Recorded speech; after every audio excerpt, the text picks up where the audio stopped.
Good morning. Today's March 3rd, and yesterday I took a day of rest and I did not read, but I did leave a little bit of a story left to continue sharing with you. So, on the last read, we found out that Kate and Dad and everyone is waiting for Dad to fix the truck. He was underneath the truck because the truck broke down. So, Kate and I were sitting, waiting patiently. Now I'm waiting patiently while Dad fixes the truck. And would you believe it? Kate is still complaining. Dad has been trying to fix the truck for 3 hours now. And I'm still sitting in the shade by the truck. And I'm going to read my book after all this writing. So this is just what the previous story was, and now we're going to continue. Leaving off on page 22, an hour later, Dad just told us he can't fix the truck. He tried to radio for help, but it seems the radio is broken too, and his cell phone doesn't work out here. Then Kate got mad, and she said that Dad should go and find help while we stay with the truck. Dad told her that walking for help is a bad idea because he might get lost or he might not be able to find help for a long time. He said it would be better if we all just stayed with the truck and wait for help to come. Does it look like Kate's happy? Would you be happy if you were stranded in the desert? Neither would I. So it got really exciting and the dingoes came to visit, remember? Later that evening, it is now late at night and there is no sign of any help. And the dingoes came, and the dingoes ate all their food, remember? And their supplies. And then what happened? The dingoes left, right? So, gotta go to the next page. Kate is yelling at Dad again. She is saying she wished she never had come. She said that now we have no food and Dad will have to go for help in the morning or we'll all die. It seems like every time I do this, the train comes by. That's okay though. Dad,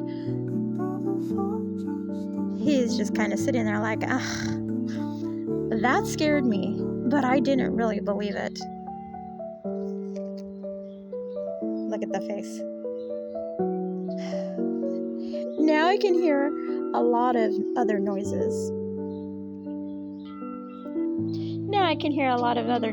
Too, and I'm scared even though I know we're safe in the truck. Sleep. I can't sleep. I'm writing again using my flashlight, and I'm feeling really hungry now. My question is, why take all the supplies out of the car? You should always have some type of rations or something left in the car in a tight container or bag. July 10th. What a night. I'm so glad it's over. I feel much safer now that it's light. My stomach is grumbling, wanting to be fed, but the dingoes have eaten everything, and we have no food or water left. Dad said it would be safe for us to drink the water out of the radiator. He carefully drained some of it out into a container for us to drink, and we all had little sips. Then Dad and Kate started arguing again. Kate was saying it was no use sitting around and that Dad had to do something. She said Dad should go for help, and she got out the map to show him where to go. But I knew it would be wrong for Dad to leave us, so I got into the argument. I told Kate that Dad shouldn't go, and I knew from my geography classes at school that some of the small towns on the map are deserted. And I knew from the classes that Dad and I went to if it's wrong and really dangerous to leave the truck. And I knew from the classes that Dad and I went to that it's wrong and really dangerous to leave the truck.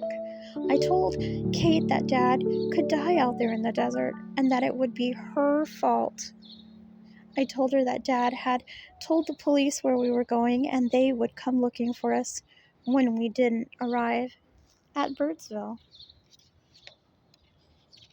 Remember we had said that at the previous story? We're almost done, so I'm going to let this keep going. I was screaming at Kate, and she was screaming at me. And Dad had to calm us both down. And then, guess what? We heard a sound like a buzzing bee. It seemed to be a long way away, and it was coming from behind a big sand dune. Dad crawled to the top and waved and shouted, and it was a plane. And as it got closer, it circled around and around before flying away. Around and around. We knew they have seen us. All we have to do is wait. Not long after we saw the plane, a truck arrived. It was the police officer from Birdsville.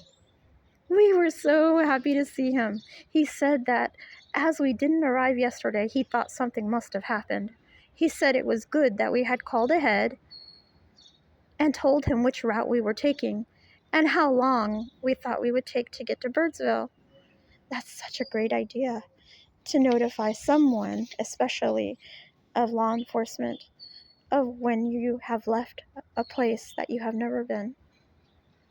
The police officer's name is Stuart. He said that there are dust storms coming in 2 or 3 days, and he said it was good that we had stayed with the truck so that we were easy to find.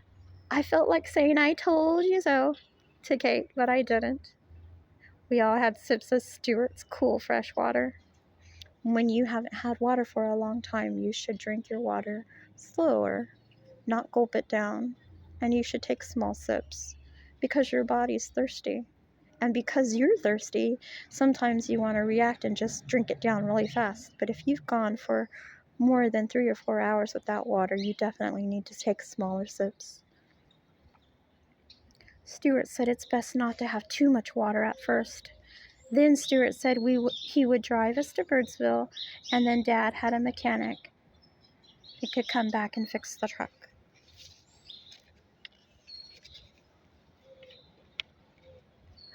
As we drove over the sand dunes with Stuart, I took a last look at our campsite and Dad's truck. What an amazing desert adventure we had. And a great story too, don't you think? Dad looked back too and said that I can choose where we go for our next adventure. I don't think I'll choose the desert again. As soon as I've decided, though, I'll tell you about it. And that concludes our story.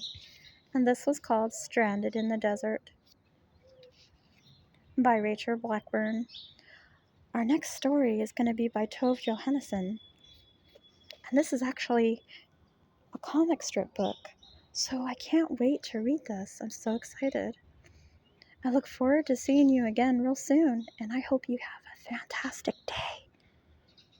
Thank you for tuning in. I'll talk to you soon. Bye.